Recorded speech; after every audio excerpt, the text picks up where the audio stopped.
Assalamualaikum warahmatullahi wabarakatuh. Sampurasun.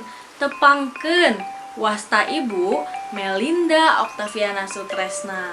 Dinten ayeuna urang baris diajar materi pangajaran basa Sunda kelas 8 nyaeta ngeunaan rumpaka kawih. Naon atuh ari rumpaka kawih teh? Aya nu tos terang teu acan. Ayeuna mah sabada lebet kana materi, hayu atuh urang sasarengan ngahaleungkeun kawih Peuyeum Bandung.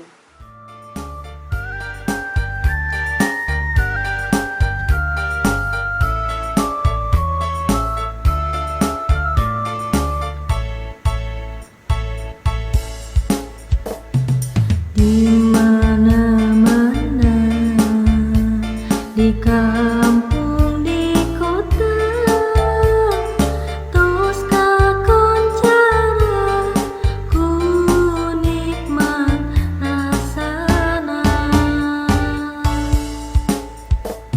Sampai asalna teu direka-reka, naon namina dumata kabita.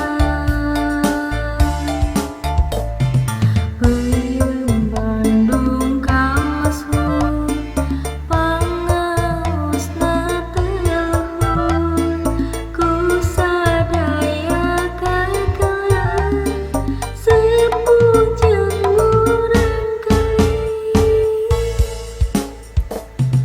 Mangga cobian bilih panasara, peuyeum ti Bandung henteu sambarangan.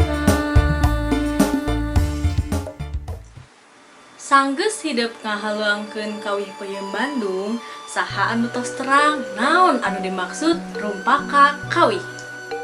Numutkeun Kamus Umum Basa Sunda, kawih teh hartina rakitan basa sabangsa dangding anu teu make patokan pupuh.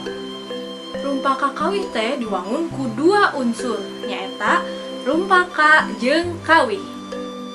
Biasana kawih oge sok disebut sekar tandak. Sekar tandak teh nyaeta rumpaka anu kauger ku tempo tur dilengkepan ku aturan titilaras. Tah ayeuna mah hideuk tos terang naon anu dimaksud rumpaka kawih teh. Ayeuna Ibu bade naros deui. Naon bedana kawih jeung pupuh? Sok saha nu terang? Upami aya nu teu acan terang, bedana kawih mah teu kauger ku rupa-rupa aturan atawa patokan kawas nu aya dina pupuh. Tah ayeuna mah hideuk tos terang kan? Sanggeus hideuk terang ngeunaan kawih jeung pupuh, ayeuna Ibu bade naros deui. Jalmi anu sok ngawih disebutna naon? Nah, jalmi anu sok ngawih teh biasana disebut juru sekar atawa juru kawih. Ayeuna hideuk tos terang naon anu dimaksud rumpaka kawih. Alhamdulillahirabbil alamin. Lawungan dinten ayeuna Ibu cekapkeun wae, tepang deui dina lawungan anu salajengna. Hatur nuhun. Wassalamualaikum warahmatullahi wabarakatuh.